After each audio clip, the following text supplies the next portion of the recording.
We've been seeing some competition for Veve in the NFT space, and more specifically, the digital collectible NFT space.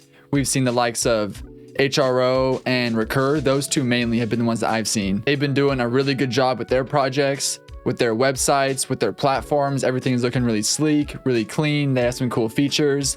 The user interface and the user experience is really nice. And they have a lot of features that us Veviers have been waiting for and expecting for a while, such as cash out and leaderboards and reward systems and activities, all that kind of stuff. So a lot of people in the Veve community have maybe been getting a little bit fed up, maybe a little bit bored, and they've been turning their sights onto other projects and taking their money and their time elsewhere. So for this video, I just wanted to speak on some of the competitors, speak on the future of the NFT landscape, the NFT space, and how these projects may or may not do compared to Veve, and how they can all coexist, what that might look like, and how things will just look going forward. So it's just a given that the NFT space is going to continue to grow. More people, more projects, more mainstream, more utility, all that good stuff. There will be certain projects that will come up and fill very specific niches of communities or interests or fandoms, whatever, and they'll be able to specialize and they will likely do very well. Some of them will do very well. For example, we have DC collectibles on Veve, but HRO specializes in DC collectible cards and they've been doing really well. All their boxes sold out. I'm pretty sure they also sold out on Amazon as well. So they're really taking on that DC niche and they're doing a really good job of it. And if Veve doesn't continue to adapt, get these features out and get this app and this project and this roadmap moving along, it's possible that we see more and more people jump ship onto other projects that specialize in their interests. But what I'm going to argue for in this video is to not get too lost in the sauce. Don't lose sight of the vision. Don't lose sight of the long-term goal and the long-term direction of this space. And don't sleep on Veve just because other projects are doing certain things well. So I just want to make it very clear that I am not hating on any project. I'm invested. I participate in all three of these, and I plan on investing in more in the future as more projects that I like come about. So this is in no way to put down any project, Veve included. I just want to lay out my perspective and why I think that some thoughts in the community may be a bit misguided or maybe a bit short-sighted, or maybe I'm the wrong one. I don't know, but I just want to give my thoughts and lay it out there. So I mentioned this at the start, but I know a lot of people have been saying, oh, Recur has NTL, HRO has leaderboard, and they have transaction history and all this good stuff, right? So it is true that these apps have been doing a really good job of getting these features out that the people in the Veve community or just the NFT community in general that they want and that they look for, and things that we've been looking forward to. But keep in mind that these projects have been able to watch Veve's every move. They've been keeping up with the space, they've been keeping up with the community, and they've been able to see what people want, what they don't want, what has worked, what has not worked, and they've been able to work in the background while Veve has been in the field. They've been putting products out there, they've been doing trial and error, they've been the guinea pigs really for this digital licensed collectibles. So they had all this time to work in silence, work in the background, and perfect their app, and as I mentioned, learn from Veve's mistakes to make a very smooth app from the very start. Keep in mind that for a year now, Veve has been playing catch up and they've been trying to just stay above water, stay afloat, and keep the app running smoothly and keep the app just functioning. I know we're probably a little bit past that now. I think the backend and all that stuff has been sorted out better by now. But think back to a time, or if you don't know, you'll know now. Think back to the time when Veve had about 10,000 users and they blew up to over 100K. And I want to say about like maybe a month or something. My numbers are probably a bit off, but they blew up way faster than they expected. And that led to the app not being ready, the team not being ready. They had to scramble and get things in place to support all the demand. Have you guys ever been behind on schoolwork or, just actual work or a project that you're working on? And if one thing gets in the way of your plans or in your day and you can't work on it for as long as you wanted to or for as long as you need to, then more work piles on the next day, and then more of it stacks on top of that. That can be extremely overwhelming and extremely hard to dig yourself out of that hole sometimes. So I think for a large portion of time, the Veve team has been trying to just stay above water, and the demand and the growth and the user base just keep growing. They're trying to do a million things at once, which are all very important things and they should be working on them. But when you're spread so thin, when there's so many different moving parts, so many bells and whistles, it can get extremely overwhelming. And any kind of hiccup, if the Immutable X migration, I think there were some delays on immutable exercise or just other, licensing agreements that they fall through, if they have to renegotiate, if they change plans. So basically what I'm trying to say is that Veve has been trying to put out all these fires constantly for the last year, while these other projects have had a lot more time to take their time and put out a good project when they're ready to, and not have to build it, not have to build the boat. How's the expression go? Not have to build the car as you're driving it, or build the plane as you're flying it, something like that. And also when it comes to things like MTL, I know Recur has MTL, but they only have it for US residents. Think about if Veve put out MTL only for US residents. That would cause an uproar. There would be a huge mob. I bet you a good portion of the Veve community would leave and never come back, because that's extremely unfair. People in the US would be able to cash out at the high prices, and then by the time it gets down to the other countries, all the cash would have been extracted from it, and it would be a huge unfair advantage for US people. So even if Veve did do that, it wouldn't work out the same way that Recur is doing it. So that right there is not comparable. But also an even bigger factor is that Veve did not plan for MTL, and they also have a cryptocurrency that runs the app in the background, and they had plans for that cryptocurrency to be integrated into the app. And when you do that, that leads to a whole nother can of worms, because then the cryptocurrency, is it a security or is it a crypto? Well, if it's a crypto and not a security, then you can't pay out people in this. You run into all these legal requirements and restrictions. And so they had to change course and change their plan.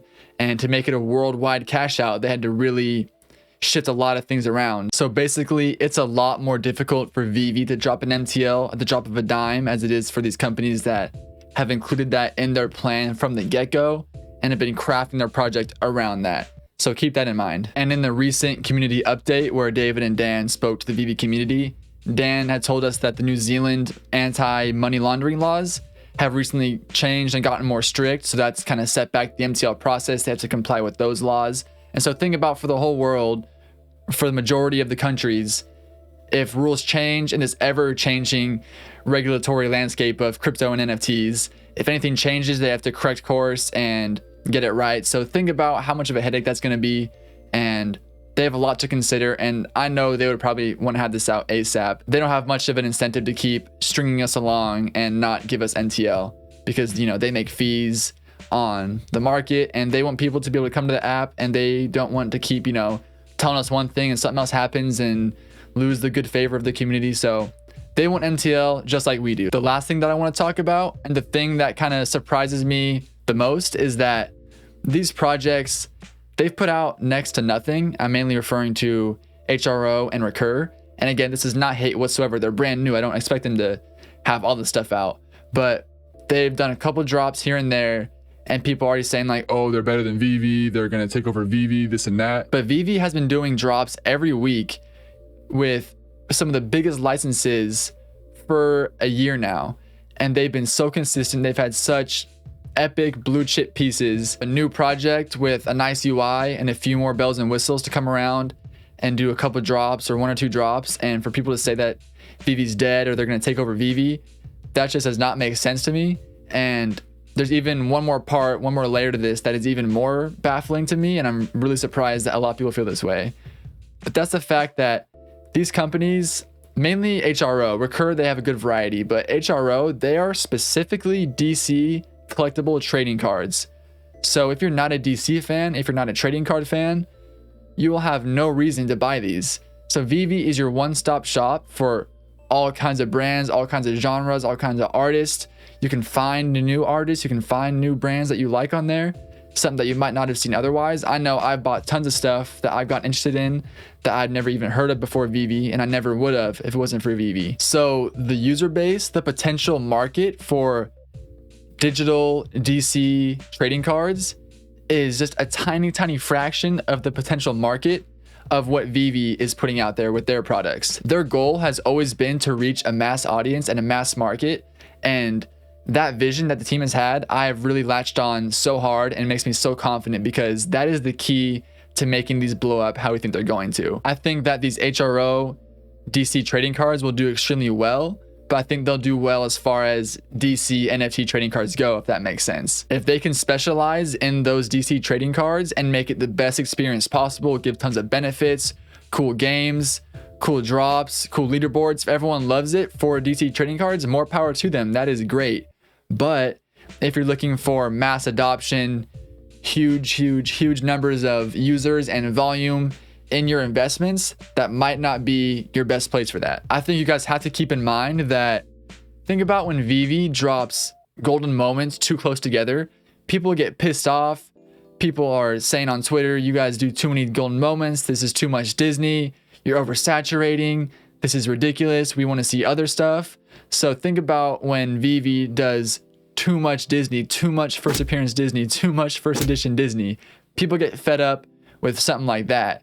So think about of the same brand, the same genre, and eventually the same characters, just every single time that's the same thing. I see a lot of people getting bored of that pretty quickly. And again, this is not a knock whatsoever, but I think that the novelty could potentially wear off a bit quicker. Now, I know I've been mainly referring to HRO when I'm talking about these projects and stuff, but Recur, they still have a lot to be seen. I like the idea of their pass. Recently with the NFTU drop, I tried that out. I actually have a video on a full walkthrough. So if you're maybe interested in getting into Recur and or NFTU, you could check it out, see what it's like, or maybe pick up a few tips. They'll be doing an airdrop if you participate in one of their drops or in the marketplace before April 12th. And the airdrop that you get, the rarity of the airdrop depends on your Recur pass, like the color of it. So I think it's really cool that not only does the Recur pass give you early access and just access to the Recur drops in general, it also gives you airdrops, and depending on the rarity or whatever of your pass, you can get even better airdrops. So I'm holding out a bit of judgment on the variety or the direction of Recur, but what does apply to them is that they have just started, they're brand new, they have MTL only for US, and there's still a lot to be seen. Veve has been doing this. They are the biggest players in the NFT digital collectible space, and I would argue that they will continue to be the biggest players, the sole superpower in this digital collectible space for the foreseeable future. I get that it can be really frustrating with all these delays and with things not working out and things getting pushed back, but just know that the tech space moves extremely slow. And not only is it the tech aspect, it's also the regulatory, bureaucratic process of paper pushing and laws changing and waiting for policies to, all that super fun stuff. But once these features do get through, once they eventually come to fruition, you guys know that Veve won't put out a half-baked product. They're going to put out something that is finished, polished. So I think that it's just been a mixture of lots of people being strung along for a very long time and just kind of some of the novelty wearing off on Veve, and there's been nothing really new or exciting to keep us excited, to keep us coming back. So I think people are really getting kind of tired of that, and they're looking for other avenues to take in the meantime. But I think once Veve can match these projects and their features that Veve is currently lacking, I think Veve will be back on top undisputedly. I would say they never left their top spot, but there's been a lot of talk in the community. I just want to address that, but it's all coming, guys. I know it's coming slow, but think about how far we've come in a year. Think about how much farther we have to go, and think about how early we are in this NFT space in general. I recently saw a tweet from the Gale where he said that there's still under 10,000 users on HRO, which I got into Veve at about 10,000 users, I think about 15 or 20 or so. So it'll be fun to see how it goes. I think they have a lot of potential, both them, Recur, all that good stuff. If you guys enjoyed the video, a like, comment, subscription, anything would be greatly appreciated. Let me know what you guys think. Let me know what you thought of my thoughts, if I'm off base, on base, whatever it might be. So this has been NFT Flenny. I appreciate you guys watching, and I'll catch you guys next time.